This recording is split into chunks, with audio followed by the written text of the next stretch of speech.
창세기 42장. 야곱이 이집트에 곡식이 있다는 이야기를 듣고 자기 아들들에게 말했습니다. 왜 가만히 앉아서 서로 얼굴만 쳐다보고 있느냐. 듣자 하니 이집트에는 곡식이 있다고 한다. 이집트로 내려가서 먹을 곡식을 좀 사오너라. 그래야 먹고 살 수 있지 않겠느냐. 그리하여 요셉의 형 10명이 곡식을 사려고 이집트로 내려갔습니다. 하지만 야곱은 요셉의 동생 베냐민은 형들과 함께 보내지 않았습니다. 야곱은 베냐민에게 좋지 않은 일이 일어날까봐 두려워했습니다. 가나안 땅에도 가뭄이 들었기 때문에 이스라엘이라고도 부르는 야곱의 아들들은 곡식을 사기 위해 다른 많은 사람들과 함께 이집트로 내려갔습니다. 그때 요셉은 이집트의 총리였습니다. 요셉은 곡식을 사러 오는 사람들에게 곡식을 팔고 있었습니다. 요셉의 형들도 요셉에게 왔습니다. 요셉의 형들은 땅에 엎드려 요셉에게 절했습니다. 요셉은 그들을 보자마자 그들이 자기의 형들이라는 것을 알았습니다. 그러나 요셉은 모르는 채 하였습니다. 요셉이 쌀쌀한 말투로 물어보았습니다. 너희들은 어디에서 왔느냐? 형들이 대답했습니다. 우리는 가나안 땅에서 먹을 것을 사려고 왔습니다. 요셉은 그들이 자기 형들이라는 것을 알았지만 그들은 요셉을 알아보지 못했습니다. 요셉은 형들이 자기에게 절하는 꿈을 꾼 것이 생각났습니다. 요셉이 형들에게 말했습니다. 너희들은 정탐꾼이다. 너희들은 이 나라의 약점을 알아내려고 왔다. 그러자 요셉의 형들이 요셉에게 말했습니다. 내 주여, 그렇지 않습니다. 당신의 종인 우리는 먹을 것을 사러 왔을 뿐입니다. 우리는 모두 한 아버지의 아들입니다. 우리는 정탐꾼이 아닙니다. 우리는 정직한 사람입니다. 그러자 요셉이 그들에게 말했습니다. 아니다. 너희들은 이 나라의 약점을 알아내려고 왔다. 그들이 말했습니다. 우리는 12형제 중 10명입니다. 우리는 한 아버지의 아들입니다. 우리는 가나안 땅에 살고 있습니다. 우리의 막내 동생은 지금 그곳에 우리 아버지와 함께 있습니다. 그리고 우리의 다른 동생은 없어졌습니다. 요셉이 그들에게 말했습니다. 내 말이 틀림없다. 너희는 정탐꾼이다. 그러나 너희들 말이 거짓말이 아니라는 것을 증명할 기회를 주겠다. 살아계신 파라오께 맹세하지만 너희의 막내 동생이 여기에 오기 전까지 너희는 이곳을 떠나지 못한다. 너희들 중 한 명이 가서 너희 동생을 데리고 오너라. 나머지는 여기 감옥에 갇혀 있어야 한다. 너희의 말이 옳은지 두고 봐야겠다. 만약 너희가 거짓말을 하는 것이라면 살아계신 파라오를 두고 맹세하지만 너희는 정탐꾼이다. 그리고 나서 요셉은 그들 모두를 3일 동안 감옥에 넣어 두었습니다. 3일째 되는 날 요셉이 그들에게 말했습니다. 나는 하나님을 두려워하는 사람이다. 내 말대로 하면 너희를 살려주겠다. 만약 너희가 정직한 사람이라면 너희 중 한 사람만 여기 감옥에 남아 있어라. 그리고 나머지 사람들은 곡식을 가지고 돌아가서 너희의 굶주린 식구들에게 먹을 것을 주어라. 그리고 나서 너희의 막내 동생을 데리고 오너라. 만약 그렇게 하면 너희의 말이 진실인 줄 알고 너희를 살려주겠다. 그들은 요셉의 말대로 하기로 했습니다. 그들이 자기들끼리 말했습니다. 우리가 동생에게 한 일 때문에 이런 벌을 받는가 보다. 우리는 동생이 고통을 당하면서 우리에게 살려달라고 애원하는 것을 보면서도 동생의 말을 듣지 않았다. 그래서 우리가 지금 이런 고통을 당하는 것이다. 그러자 르우벤이 그들에게 말했습니다. 내가 그 아이를 해치지 말라고 하지 않았느냐. 그런데도 너희는 내 말을 듣지 않았다. 그 아이에게 한 일 때문에 우리가 지금 이런 벌을 받고 있는 것이다. 요셉은 자기 형들에게 말할 때 통역하는 사람을 통해서 말을 했습니다. 그래서 형들은 요셉이 자기들끼리 하는 말을 알아들을 거라고 생각하지 못했습니다. 요셉은 형들이 있는 곳에서 나와 울었습니다. 그리고 얼마 있다가 다시 돌아와 형들에게 말했습니다. 요셉은 시므온을 붙잡아 다른 형들이 보는 앞에서 시므온을 묶었습니다. 요셉은 종들에게 자기 형들의 가방에 곡식을 가득 채우라고 말했습니다. 그리고 곡식을 사기 위해 가지고 온 돈도 다 돌려주고 집으로 돌아가는 동안에 필요한 물건들도 넣어주라고 명령했습니다. 종들은 요셉이 하라는 대로 했습니다. 그리하여 요셉의 형들은 곡식을 나귀에 싣고 길을 떠났습니다. 하룻밤을 머문 곳에서 형들 중 한 명이 나귀에게 먹이를 주려고 자루를 열었더니 자루 안에 돈이 있는 것이 보였습니다. 그 사람이 다른 형제들에게 말했습니다. 곡식을 사려고 낸 돈이 여기 자루에 그대로 있다.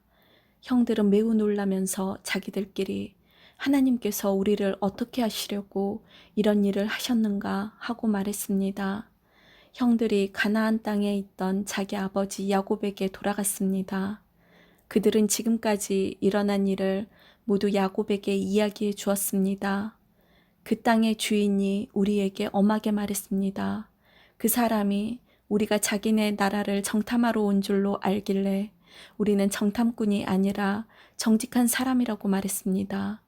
우리는 한 아버지의 아들들로서 12형제 중에서 10명이라고 말해 주었습니다. 12형제 중 한 명은 없어졌고 막내 동생은 아버지와 함께 가나안 땅에 있다는 이야기도 했습니다.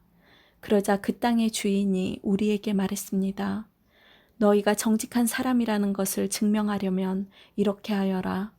너희 중 한 명은 여기에 남아라. 그리고 나머지는 곡식을 가지고 너희의 굶주린 식구들에게 돌아가거라. 그리고 너희의 막내 동생을 이리로 데려오너라. 그래야 너희가 정탐꾼이 아니라 정직한 사람이라는 것을 알고 너희가 남겨두고 간 너희 형제를 돌려주겠다. 또한 너희는 우리 땅에서 자유롭게 다닐 수도 있을 것이다. 이 말을 하고 나서 요셉의 형들은 자루를 비웠습니다. 그랬더니 자루마다 돈이 그대로 들어 있었습니다. 그들과 그들의 아버지는 그것을 보고 두려워했습니다. 아버지 야곱이 말했습니다. 너희는 내 자식들을 다 빼앗아갔다. 요셉도 없어졌고 시므온도 없어졌다. 그런데 이제는 베냐민마저 데려가려고 하는구나. 어떻게 이런 일들이 일어날 수 있느냐. 그러자 르우벤이 아버지에게 말했습니다. 제가 만약 베냐민을 아버지께 다시 데려오지 못한다면 제 두 아들을 죽이셔도 좋습니다. 베냐민을 저에게 맡겨주십시오. 아버지께 다시 데리고 오겠습니다. 그러나 야곱이 말했습니다. 베냐민을 너희와 함께 보낼 수 없다. 베냐민의 형은 죽었다. 이제 베냐민은 내 아내 라헬이 남긴 마지막 아들이다. 베냐민이 이집트로 가는 동안 어떤 끔찍한 일이 일어날지도 모른다. 그렇게 되면 나는 죽는 날까지 슬퍼하게 될 것이다. 43장. 가나안 땅에는 아직도 가뭄이 계속되었습니다. 야곱의 가족은 이집트에서 가져온 곡식을 다 먹었습니다. 그래서 야곱이 아들들에게 말했습니다. 이집트로 다시 가서 먹을 음식을 조금 더 사오너라. 그러자 유다가 야곱에게 말했습니다. 그 땅의 총리는 우리에게 매우 엄하게 경고했습니다. 그 사람은 너희 동생을 데려오너라. 그렇게 하지 않으면 다시는 나를 볼 수 없을 것이다 라고 말했습니다. 만약 아버지께서 베냐민을 우리와 함께 보내주시면 이집트로 내려가 음식을 사오겠지만 베냐민을 보내주지 않으시면 내려가지 않겠습니다. 그 땅의 총리가 우리에게 경고했습니다. 베냐민을 데리고 오지 않으면 다시는 우리를 보지 않겠다고 말입니다. 이스라엘이라고도 부르는 야곱이 말했습니다. 왜 그 사람에게 다른 동생이 있다고 말했느냐?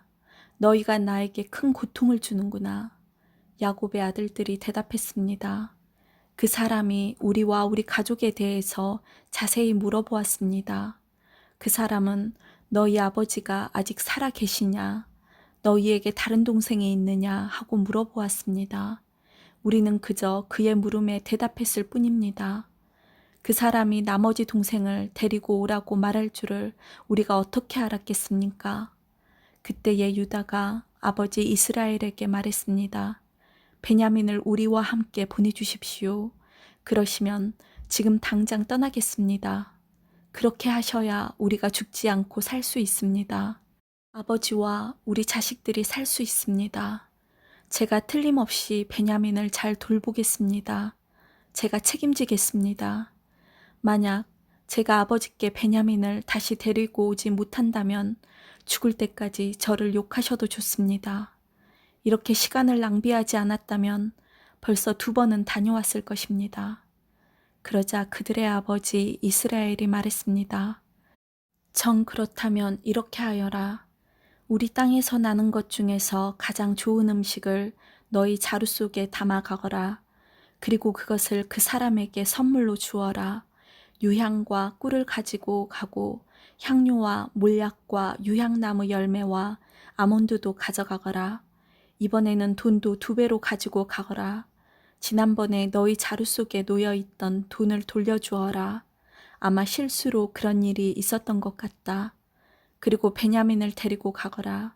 자, 이제 길을 떠나 그 사람에게로 가거라. 전능하신 하나님께서 그 사람 앞에서 너희에게 자비를 베푸셔서 그 사람이 시므온과 베냐민을 돌려보내 주시기를 빈다. 내 아이들을 잃어도 어쩔 수 없다. 그리하여 야곱의 아들들은 선물과 2배의 돈과 베냐민을 데리고 서둘러 이집트로 내려가 요셉 앞에 섰습니다. 요셉은 형들과 함께 온 베냐민을 보고 자기 집 관리인에게 말했습니다. 저 사람들을 집으로 데리고 가거라. 짐승을 잡아서 음식을 준비하여라. 오늘 점심을 나와 함께 먹을 수 있게 하여라. 관리인은 요셉이 말한 대로 요셉의 형들을 요셉의 집으로 데리고 갔습니다. 요셉의 형들은 요셉의 집으로 가게 되어 두려웠습니다. 그들은 이렇게 생각했습니다. 처음 이곳에 왔을 때 우리 자루 속에 들어있던 돈 때문에 이리로 끌려왔나 보다.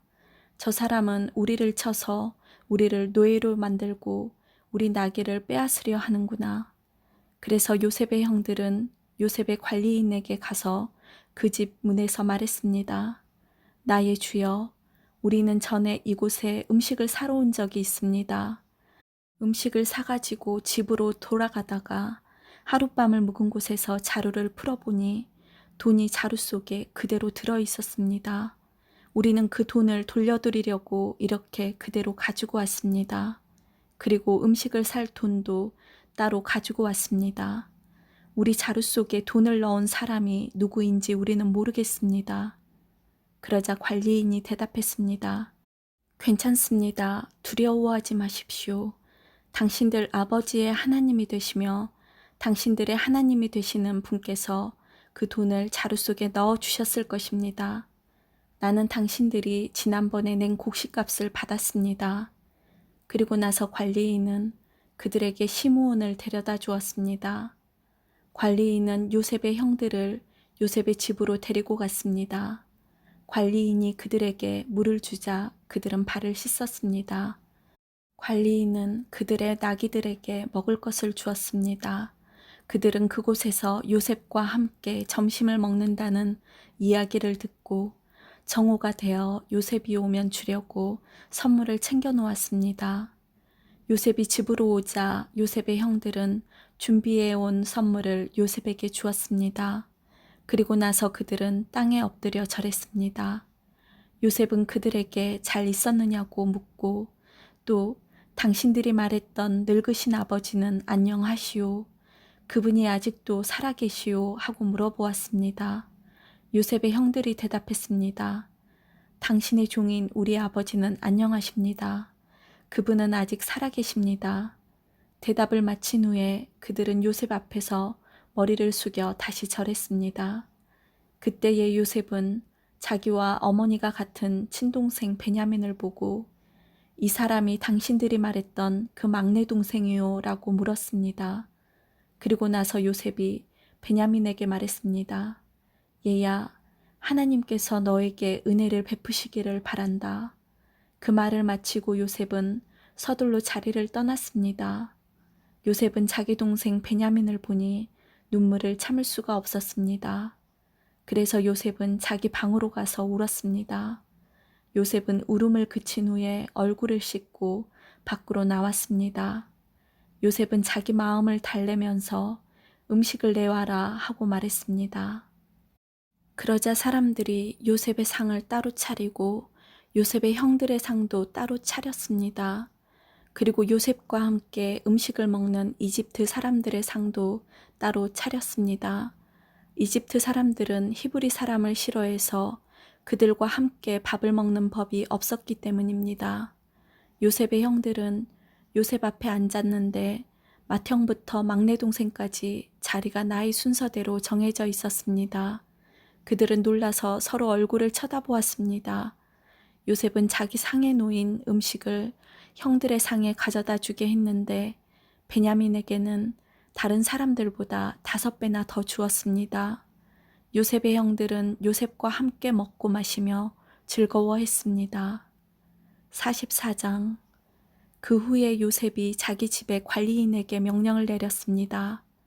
저 사람들의 자루에 곡식을 넣을 수 있는 대로 넣어라. 그리고 그 곡식 자루 속에 돈을 넣어 주어라. 그리고 내 은잔을 저 막내 동생의 자루에 넣어라. 그리고 그 자루에 돈도 넣어라. 관리인은 요셉이 말한 대로 했습니다. 새벽이 되어 형들은 나귀를 끌고 길을 떠나게 되었습니다. 그들이 성을 떠난 지 얼마 되지 않아서 요셉이 자기 집의 관리인에게 말했습니다. 그 사람들을 뒤쫓아라. 그 사람들을 붙잡게 되면 왜 선을 악으로 갚느냐. 너희들이 훔친 자는 내 주인이 술을 마실 때 쓰시는 것이다. 그리고 꿈을 해몽하실 때도 그 잔을 쓰신다. 너희는 너무나 몹쓸 짓을 했다 하고 말하여라. 그리하여 관리인은 요셉의 형들을 뒤쫓아가서 요셉이 하라고 한 말을 그들에게 했습니다. 그러나 요셉의 형들이 관리인에게 말했습니다. 왜 그런 말씀을 하십니까? 우리는 그런 일을 할 사람들이 아닙니다. 우리는 우리 자루 속에 있던 돈도 당신에게 다시 돌려주었습니다. 우리는 그 돈을 가나안 땅에서 다시 가지고 왔습니다. 그런 우리가 당신 주인의 집에서 은이나 금을 훔칠 리가 있겠습니까? 만약 그 은잔이 우리들 중에 누군가의 자루에서 나온다면 그 사람을 죽여도 좋습니다. 그리고 우리는 당신의 노예가 되겠습니다. 관리인이 말했습니다. 당신들 말대로 하겠소. 하지만 은잔을 훔친 사람만 내 종으로 삼을 것이요. 다른 사람들은 그냥 가도 좋소. 그리하여 모든 형제들이 서둘러 자루를 내려서 풀었습니다. 관리인이 맏형에서 막내 동생에 이르기까지 한 사람씩 자루를 살펴보았습니다. 관리인은 베냐민의 자루 속에서 은잔을 찾아냈습니다. 형들은 너무나 슬퍼서 자기 옷을 찢었습니다. 그들은 자루를 나귀에 다시 실은 뒤에 성으로 돌아갔습니다. 유다와 그의 형제들이 요셉의 집으로 돌아왔을 때 요셉은 집에 있었습니다. 그들은 요셉 앞에서 땅에 엎드려 절했습니다. 요셉이 그들에게 말했습니다. 어찌하여 이런 일을 저질렀느냐? 나 같은 사람이라면 이런 일 좀 점을 쳐서 다 알아낼 수 있다는 것을 몰랐느냐? 유다가 말했습니다. 총리님께 무슨 말씀을 드릴 수 있겠습니까? 그리고 우리에게 죄가 없다는 것을 어떻게 보여드릴 수 있겠습니까? 하나님께서 우리의 죄를 드러내셨습니다. 그러니 이 잔을 훔친 베냐민뿐만 아니라 우리 모두가 총리님의 종이 되겠습니다. 그러나 요셉이 말했습니다. 그런 일은 내게 있을 수 없다. 오직 은잔이 그 짐 속에서 발견된 사람만이 내 노예가 될 것이다. 나머지 사람들은 자유롭게 너희 아버지에게로 돌아가도 좋다. 그러자 유다가 요셉에게 나가서 말했습니다. 총리님께 한 말씀 드릴 테니 허락해 주십시오. 제발 저에게 노여워하지 마십시오. 총리님은 파라오만큼이나 높으신 분입니다. 전에 저희가 여기에 왔을 때 총리님은 너희에게 아버지나 다른 형제가 있느냐 하고 물어보셨습니다. 그때에 저희에게는 늙으신 아버지가 계십니다. 그리고 동생도 있습니다. 저희 동생은 아버지가 늙으셨을 때 낳은 아들인데 저희 막내 동생의 형은 죽었습니다. 그래서 그 막내 동생은 그 어머니의 마지막 남은 아들이 되었습니다. 우리 아버지는 그 아이를 매우 사랑하십니다. 라고 대답했습니다. 그러자 총리님은 저희에게 그 동생을 나에게 데려오너라. 그 사람을 보고 싶다 하고 말씀하셨습니다. 우리는 총리님께 그 어린아이는 자기 아버지를 떠날 수 없습니다. 만약 그 아이가 아버지를 떠나면 아버지는 돌아가시고 말 것입니다. 라고 말씀드렸습니다. 하지만 총리님은 너희 막내 동생을 데리고 와야 한다. 만약 데리고 오지 않으면 다시는 나를 못 볼 줄 알아라 하고 말씀하셨습니다. 그래서 저희는 저희 아버지에게로 돌아가서 총리님께서 말씀하신 그대로 말씀드렸습니다. 얼마 뒤에 저희 아버지께서 다시 가서 곡식을 좀 사오너라 하고 말씀하셨습니다. 그래서 저희가 아버지께 말씀드렸습니다. 막내 동생과 함께 가는 것이 아니라면 갈 수 없습니다. 막내 동생을 데리고 가지 않으면 총리를 만날 수 없을 것입니다. 그러자 제 아버지께서 저희에게 말씀하셨습니다. 너희도 알듯이 내 아내 라헬은 내게 두 아들을 낳아주었다. 그런데 한 아들은 나를 떠났다. 나는 그 아이가 틀림없이 들짐승에게 찢겨 죽었다고 생각한다. 그 아이가 나를 떠난 뒤로 나는 그 아이를 한 번도 보지 못했다. 그런데 너희가 이제는 이 아이마저도 내게서 빼앗아 가려고 하는구나. 이 아이에게 어떤 좋지 않은 일이 일어날지 모른다. 그렇게 되면 나는 죽을 때까지 슬퍼하게 될 것이다. 그러니 저희가 그 막내 동생 없이 집에 계신 아버지께 돌아가면 어떤 일이 일어나겠습니까? 저희 아버지에게 그 아이는 무엇보다도 가장 소중한 아들입니다. 아버지께서 만약 그 아이가 저희와 함께 오지 않는 것을 아신다면 아버지는 돌아가실 것입니다. 그렇게 되면 저희는 아버지를 돌아가시게 한 죄인이 되고 맙니다. 저는 아버지께 그 아이를 무사히 돌려보내 드리겠다고 약속했습니다. 저는 아버지에게 만약 제가 그 아이를 아버지에게 돌려보내지 못하면 두고두고 그 죄값을 받겠습니다 하고 말했습니다. 그러니 제발 저를 남겨두어 종으로 삼으시고 그 아이는 형들과 함께 집으로 돌아가게 해주십시오. 그 아이를 데리고 가지 않는 한 저는 아버지께로 돌아갈 수 없습니다. 저는 아버지가 슬퍼하시는 모습을 차마 볼 수 없습니다. 아멘.